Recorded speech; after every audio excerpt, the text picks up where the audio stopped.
नमस्कार मेरे प्यारे भाइयों बहनों और बच्चों। आज हम गीता के 6ठे अध्याय के 7वें श्लोक का अध्ययन करेंगे। इसमें श्री कृष्ण भगवान यह बताते हैं कि असली योगी कौन है। तो वे अर्जुन को कुरुक्षेत्र के मैदान में दोनों सेनाओं के मध्य में समझाते हैं कि असली योगी कौन है। कहते हैं कि चितात्मनः प्रशान्तस्य परमात्मा समाहितः शीतोष्ण सुख दुखेषु तथा मानापमानयों।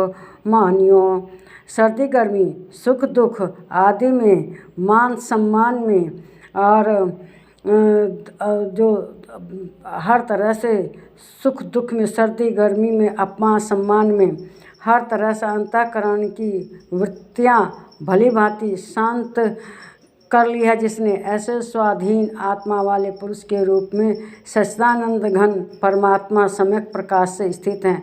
अर्थात उसके ज्ञान में परमात्मा के सिवाय कुछ ही नहीं है। वह हमेशा परमात्मा में लीन रहता है और उसके साथ परमात्मा रहते हैं।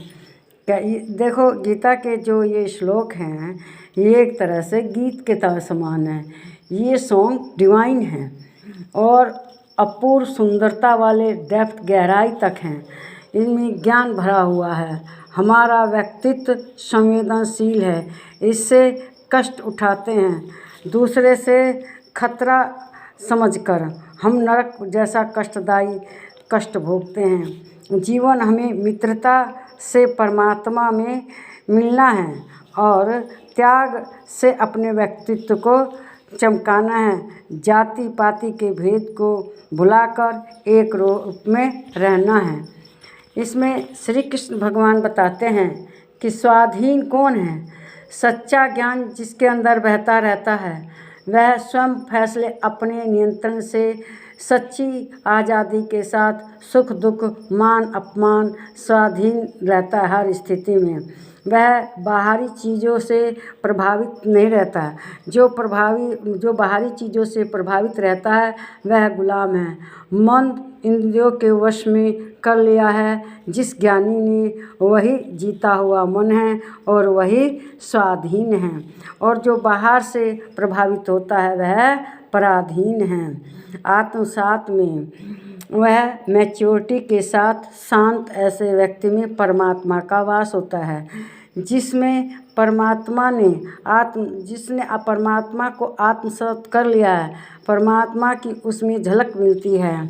सब जगह में वह परमात्मा कहीं न कहीं सब जीवों में बीज की तरह रहता है और जो उस परमात्मा को भीतर अब अच्छी तरह से रखता है तब उसमें बड़ा होकर बीज उसमें फूल लगते हैं।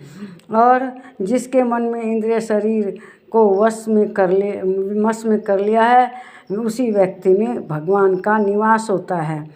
नियंत्रण परमात्मा में स्थान पाता है। जो मन इंद्रियों पर नियंत्रण रखे, स्वयं के मन पर विजय प्राप्त किए हुए वह ठंड गर्मी, सुख दुख, मान अपमान में समान रहता है। बाहरी अवस्था में प्रभावित नहीं होता। वह बाहरी चीज़ों का गुलाम नहीं है। किसी ने कुछ कह दिया तो वह दुखी नहीं होता और किसी ने कुछ कह दिया तो वह सुखी नहीं होता। वह अहंकार से दूर रहता है। वह राष्ट्र पर, आत्मा पर, किसी प्रकार की चीज़ों पर प्रभावित नहीं होता। वह अपनी पहचान नहीं बनाता इन चीज़ों पे। बाकी संसार से भिन्न वह दिखाई देता है। वह एक नागरिक दूसरे नागरिक से द्वेष रखता है। अनजाने खतरे में हमेशा भटका रहता है। तो इसलिए आस्था एक राष्ट्र से दूसरे से जूझते रहते हैं, झगड़ते रहते हैं। लेकिन जिसकी आत्मा ऊपर उठ गई है, जो ज्ञानी हो गया है, वह किसी से क्लेश नहीं करता। वह सदा परमात्मा में ही रमा रहता है। अगर यह वीडियो आपको अच्छी लगी है तो इसे लाइक कीजिए, शेयर कीजिए, इस पर कमेंट कीजिए और मेरे चैनल को सब्सक्राइब कीजिए। नमस्कार मेरे प्यारे भाइयों बहनों और बच्चों। अगर मेरे विचार आपको अच्छे लगे हैं तो कमेंट बॉक्स में लिखिएगा। नमस्कार।